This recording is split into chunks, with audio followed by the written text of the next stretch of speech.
I know each day when Golda arrives at school. She dramatically stomps up the stairs, leaning into the wall and tossing back her head as if she were Sisyphus in her umpteenth time up the hill. While her movements may broadcast weariness and resistance to school, they are overshadowed by her cheerful voice and infectious laugh that bounce up the stairwell ahead of her. Golda fizzles and bubbles. It is rare to catch her not smiling and common to find her incapacitated by giggles. She wears her most immediate emotions like a flashy coat that grabs everyone's attention, so that she can toss on and off with ease. Frustration becomes loud sighs and groans. Happiness becomes clapping and squeals. Overwhelmed becomes a loud declaration of, "I don't understand anything," while connection and clarity becomes an audible gasp, a slap at the table, a rush of words. From a distance, Golda appears light and easy, always smiling. And she is. But that is not all she is. If you look more closely, you realize that each smile is actually different, and each provides a small window to the Golda within. There is a smile that comes with a stilling of her body and narrowing of her focus. This is Golda's smile of determination. While she may throw her arms up in temporary despair at times, the reality is that Golda has unbelievable grit. She never walks away from a challenge or an obstacle. In the fall of 7th grade, decoding complicated Supreme Court opinions brought her to near tears, but she sat with me and worked through the complex language until she was able to make sense of it on her own. In science class this year, she was frequently the last one to leave the room, not because she was dragging her feet, but because she was not getting up until she knew she understood the concepts. There is a smile that comes with pursed lips and clenched fists.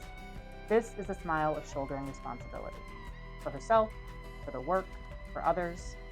In moments of challenge or conflict, Golda invariably prioritizes the needs of others, the well-being of the group over her own discomfort.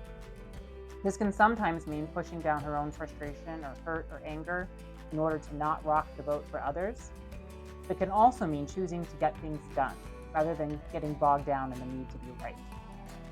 This comes in big moments, working alone on her group zoning map because no one else is available to do it.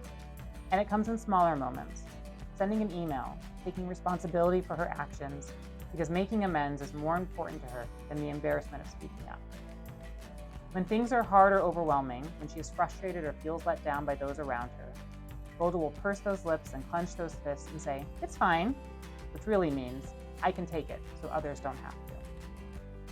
There is a smile of bright eyes and soft voice. This is the smile of nurturing. We see this smile each morning as Golda walks the student who attends the French school from the bus to his classroom. We see it when she sits quietly with her 3 buddies, listening intently to what each has to say, making them feel cared for and heard and valued. And we see it when she reaches out to a classmate who seems a bit lost or unsure. She is quick to offer support and encouragement and to make others feel that there is space for them in the conversation and in the work. There is the smile that comes with a boisterous laugh and open arms. This is the smile of inclusivity. Golda's giggles and guffaws, her bubbles and fizzes serve an important role. Her joy and her frustration, her colorful coat of emotions are worn so openly so as to invite others in. In Havruta, she listens to her partner, gets excited by their ideas, leans on their knowledge. Golda chooses to be open and vulnerable, to say, "I don't know," and to ask for help. This is the essence of what it means to learn in community. And through her openness, she invites all into her space. She makes them feel that they too can be smart, be funny, be helpful, be valuable. Behind each of her smiles lies the complex depth of a thinker, a learner, and a caretaker. Golda's effervescence comes with great strength, her lightness with deep grounding. Golda, continue to ask questions, to hold others with care, and to commit to the things that are hard, and allow your joy to continue to light your way.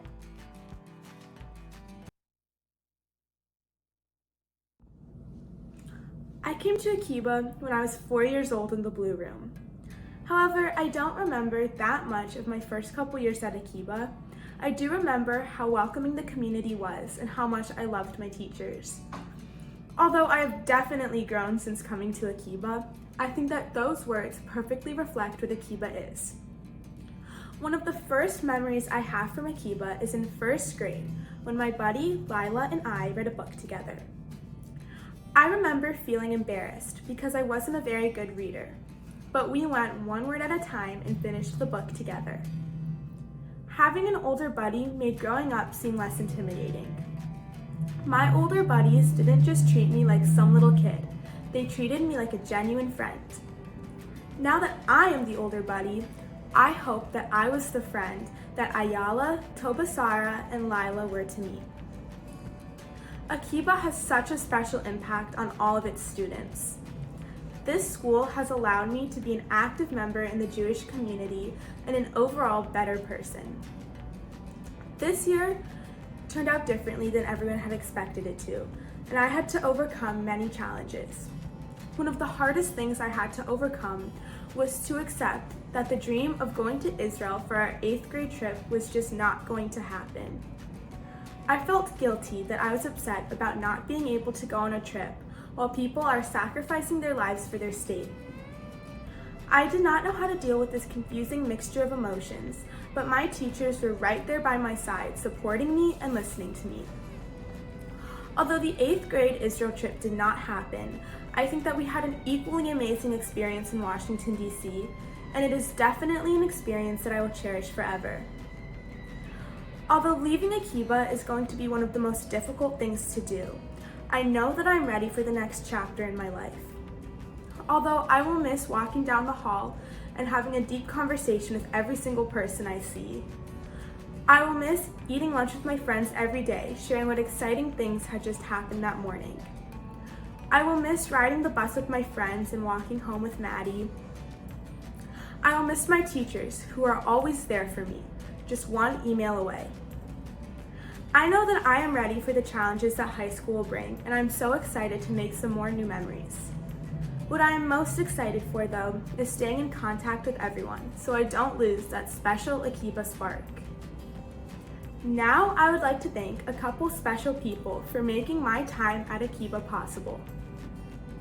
First, I would like to thank my family and my parents for being my #1 supporters and, of course, for sending me to Akiba in the first place. I want to thank Ms. Chipman for being a wonderful and supportive teacher, to Rabbi M., Rabbi Novak, and Rabbi Bauman for my Judaic education, to Ms. Banyas for helping me achieve my goal of being more confident in math, to Darabama Orr, thank you to Ms. Rose and Ms. Rotfeld for leading me through science, and thank you to all of the other teachers and staff that I've had at Akiba that have made my time at Akiba what it was.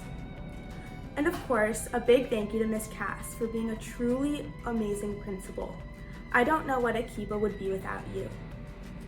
Thank you to the basketball team and Coach Wusu. Go Wolves, we had such an amazing season. Thank you to my bus gang. Riding the bus this year was such a big highlight. Thank you to the class of 2023 for preparing me to be a leader of the school. Thank you to the class of 2025 for making this year what it was.